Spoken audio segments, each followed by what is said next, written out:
Hi everyone, my name is Amy, and in this video, I'll show you how to add the Poppers All-in-One Chat Widget to your Wix website. Chat widgets can help you connect with visitors faster, improve customer support, and make it easier for users to reach out from anywhere on your site. So, let's get started. First, go to your Popper dashboard. Then click on Widgets, and after that, click Create New Widget. Now search for All-in-One Chat and open the widget.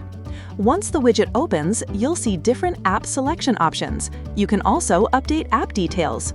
Under the Content tab, you can customize things like the content, chat window, welcome message, and button label. In the Settings tab, you'll also find options to change the position, alignment, and turn the notification badge on or off. Lastly, under the Style tab, apply different styles and enable/disable animations. After you've finished customizing everything, click Publish Widget. Once it's published, copy the code and go to your Wix site editor.